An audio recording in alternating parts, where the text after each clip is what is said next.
شہادت علی الناس کوئی ہماری ذمہ داری ہے؟ ہم مسئول ہوں گے اللہ کے ہاں؟ احساس ہی نہیں. اپنی روٹی، اپنی دال، اپنا مکان، اپنی کوٹھی، اپنا محل، اپنی کار، اس کا نئے سے نیا جو ہے ماڈل، ساری ہماری سوچ تو ان چیزوں کے گرد ہے. کس کو یاد ہے کہ بحیثیت امت ہمارا فرض کیا تھا؟ اس حال میں کچھ لوگ تو ہونے چاہیے جو ہوش میں آئیں.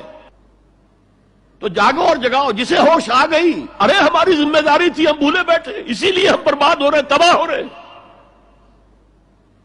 تو دوسروں کو بھی جگائیں، دوسروں کو بھی یاد دلائیں، اور مل جل کر ایک امت بن جائیں. ہم مقصد لوگ. یہ امت جو ہے، اس کا جو کوئی ایک مقصد ہے ہی نہیں سرے سے. زندگی برائے زندگی ہے، اب زندگی کسی مقصد کے لیے تو ہے ہی نہیں. بالکل جس طرح حیوان جیتے ہیں، زندگی تو وہ بھی گزارتے ہیں، لیکن ان کی زندگی کا مقصد کوئی نہیں. لیکن جو جاگ جائیں، جنہیں احساس ہو جائے، جو محسوس کر لیں کہ یہ ہماری اجتماعی ذمہ داری ہے، اور اسی کو پورا نہ کرنے کے باعث ضربت علیہم الذلۃ والمسکنۃ وباؤوا بغضب من اللہ کی صورت جو کبھی یہود کی تھی، وہ آج ہماری ہو چکی ہے. اب یہ جو امت وجود میں آئے، اس کے 3 کام کرنے کے ہیں. وَلْتَكُن مِّنكُمْ أُمَّةٌ يَدْعُونَ إِلَى الْخَيْرِ وَيَأْمُرُونَ بِالْمَعْرُوفِ وَيَنْهَوْنَ عَنِ الْمُنكَرِ. پہلا کام وہ دعوت الی الخیر. اور خیر کیا ہے؟ دعوت الی الخیر، دعوت الی القرآن. خیر مطلق صرف قرآن ہے. دنیا کی تمام نعمتوں سے بڑھ کر قیمتی خیر ہے. تو قرآن کی طرف بلاؤ. میں ابھی آپ کو وہ حدیث سنا چکا ہوں، جو اس قرآن کی بنیاد پر کوئی بات کہے اس نے سچ کہا، جو اس قرآن کے پر عمل کرے اس کا اجر محفوظ ہے، جو اس قرآن کی روح سے کوئی فیصلہ کرے اس نے عدل کیا، اور جو اس قرآن کی طرف بلائے کسی اور کو ہدایت ہو نہ ہو، اس کی ہدایت تو ہو گئی. آپ پوری سیرت پڑھ جائیے، جہاں حضور جاتے تھے قرآن سناتے تھے. آپ نے کوئی لمبے چوڑے خطبے اپنے کبھی دیے ہی نہیں. قرآن نے سب سے پہلے جن کو مخاطب کیا وہ ان پڑھ لوگ تھے، کچھ بھی نہیں جانتے تھے. تو قرآن کے اندر جو طاقت ہے، یہ تسخیر کر سکتا ہے، مسخر کر سکتا ہے لوگوں کو. ہم نے اس تلوار کو میان کے اندر رکھ کر زنگ آلود کر دیا ہے. جنہوں نے ڈاکٹری پڑھی، انجینئرنگ پڑھی، اور کمپیوٹر سائنس پڑھی، اور کوئی بزنس ایڈمنسٹریشن پڑھی، ان کے پاس کیا عذر ہے کہ وہ عربی نہیں پڑھ سکتے. دعوت کا ذریعہ قرآن، تزکیے کا ذریعہ قرآن، یہ ہے جہاد بالقرآن. دوسرا کام امر بالمعروف نہی عن المنکر. نیکی کا حکم دیں، بدی سے روکیں. تو جہاں جہاں جس جس درجے میں کسی کو بھی کوئی اختیار اور اقتدار ہو، اس پر واجب ہے امر بالمعروف اور نہی عن المنکر. ہیڈ آف دی فیملی پر واجب ہے کہ اپنی فیملی کے اندر وہ یہ فریضہ سر انجام دے، نیکی کا حکم دے، بدی سے روکے. قرآن مجید میں 9 مقامات پر یہ دونوں اس طرح ساتھ ساتھ آئے ہیں جیسے ایک گاڑی کے 2 پہیے ہوتے ہیں. اس کے علاوہ متعدد مقامات ہیں جس میں اصل زور نہیں عن المنکر پر ہے. اچھا، نیکی کی اگر آپ مشورہ کریں، واز کہیں، تو کوئی آپ کو کچھ نہیں کہے گا، بلکہ آپ کے گلے میں ہار ڈالیں گے، کچھ نذرانہ پیش کریں گے. زیادہ سے زیادہ آپ نے کچھ کہہ دیا تو گردن جھکا لیں گے. اور آپ نے اگر کہیں نہیں عن المنکر کا کام کیا تو اب ماتھے پر بل پڑیں گے، شکن پڑیں گے. پھر آپ کو دوبارہ وہاں دعوت نہیں دی جائے گی. اور وائس کم ہے، میٹھی میٹھی باتیں کرتے ہیں، چھوٹے چھوٹے کاموں کے اوپر اتنے اجر و ثواب کا وعدہ کرتے ہیں کہ پھر کوئی بڑا کام کرنے کی ضرورت ہی نہیں. لولا ینہاہم الربانیون والاحبار، کیوں نہیں منع کیا ان کے علماء نے، ان کے احبار نے، ان کے صوفیاء نے انہیں حرام خوری سے اور جھوٹ بولنے سے روکا کیوں نہیں، منع کیوں نہیں کیا؟ حدیث میں آتا ہے لَتَأْمُرُنَّ بِالْمَعْرُوفِ وَلَتَنْهَوْنَ عَنِ الْمُنكَرِ أَوْ لَيَخْتِمَنَّ اللَّهُ عَلَىٰ قُلُوبِكُمْ. تمہیں لازماً نیکی کا حکم دینا ہے، بدی سے روکنا ہے، ورنہ اللہ لازماً تمہارے دلوں پر مہر کر دے گا. تم میں سے جو شخص بھی کسی بدی کو دیکھے اس کا فرض ہے کہ طاقت سے، ہاتھ سے اس کو روکے، بدلے. اگر اس کی استطاعت نہ رکھتا ہو تو زبان تو استعمال کرے، گونگا شیطان تو نہ بن جائے،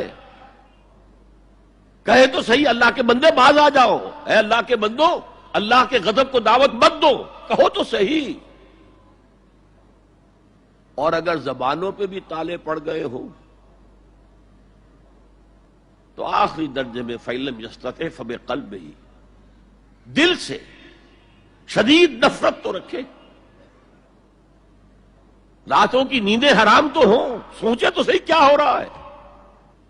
دولت کی تقسیم کا نظام اسلامی نہیں ہے، سیاسی نظام اسلامی نہیں ہے، اس اعتبار سے ہمارے اندر شدید نفرت تو ہو۔ اگر یہ نفرت بھی نہیں ہے، اگر بے چینی بھی نہیں ہے، کوئی کڑھن بھی نہیں ہے، فرمایا ذالک اضعف الایمان، یہ ایمان کا کمزور ترین درجہ ہے۔ کیا مانی؟ اس کے بعد پھر ایمان نہیں ہے۔ دوسری حدیث سنیے، اللہ نے مجھ سے پہلے کسی بھی امت میں کسی نبی کو نہیں بھیجا مگر اس کے کچھ نہ کچھ حواری، کچھ نہ کچھ اصحاب تو ہوتے تھے نا۔ وہ کیا کرتے تھے؟ وہ حواری اور صحابہ اپنے نبی کی سنت کو مضبوطی سے پکڑ لیتے تھے اور انہی کے احکام کی پیروی کرتے تھے۔ پھر ہمیشہ ایسا ہوا ہے کہ بعد میں کچھ ایسے ناخلف اٹھے کہ وہ کہتے وہ تھے جو کرتے نہیں تھے، اور کرتے وہ تھے جس کا حکم ہی نہیں ہوا۔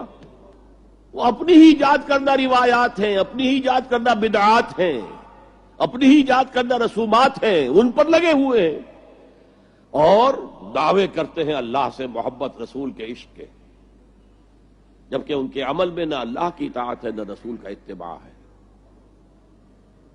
اب جب ایسی صورت پیدا ہو جائے تو کیا کریں؟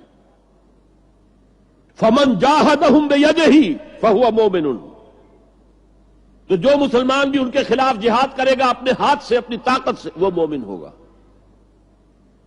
وَمَنْ جَاهَدَهُ بِلِسَانِهِ فَهُوَ مُؤْمِنٌ، اور جو ان کے خلاف جہاد کرے گا اپنی زبان سے، وہ بھی مومن ہوگا۔ وہی تین درجے۔ وَمَنْ جَاهَدَهُمْ بِقَلْبِهِ فَهُوَ مُؤْمِنٌ، جو جہاد کرے گا بالقلب وہ بھی مومن ہوگا۔ فَمَا وَرَاءَ ذَلِكَ مِنَ الْإِيمَانِ حَبَّةُ خَرْدَلٍ، اس کے بعد تو ایمان رائی کے دانے کے برابر بھی نہیں ہے۔ اولئک ھم فلاح پانے والے صرف یہ ہیں، اور وہ امت پوری طرح مطمئن ہے ہمارے لیے تو شفاعت ہو ہی جانی ہے۔ سیغفر لنا، ہمیں تو بخش ہی دیا جائے گا۔ لن تمسنا النار الا ایاما معدودات، ہمیں تو آگ چھو ہی نہیں سکتی مگر صرف گنتی کے چند دن۔ تلک امانیہم، یہ ان کے من گھڑت خیالات ہیں۔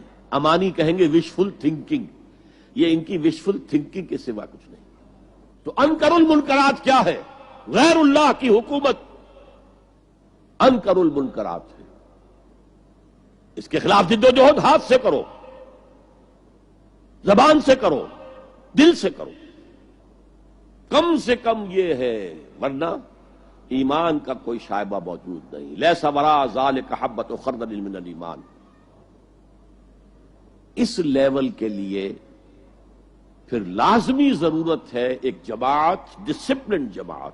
یہ بھی فرمایا علیکم بالجماعہ، لازم جماعت کی شکل میں رہو۔ مسلمانوں میں تمہیں 5 باتوں کا حکم دے رہا ہوں، اور یہ حکم اللہ نے مجھے دیا ہے، بالجماعت والسمع والطاعت والہجرت والجہاد فی سبیل اللہ۔ اس کا چرچا ہی نہیں ہمارے ہاں۔ کیوں؟ یہ اس لیول سے متعلق ہے جس لیول پہ ہم سوچتے ہی نہیں۔ اقامت دین کی جد و جہد، نظام کو بدلنے کی جد و جہد، یہ ہمارے ذہن سے خارج، ہمارے تصور دین سے خارج۔ جس گاؤں جانا نہیں اس کا راستہ کیا پوچھنا، جو کام ہم نے کرنا ہی نہیں، اس کے جو لوازم ہیں ان کے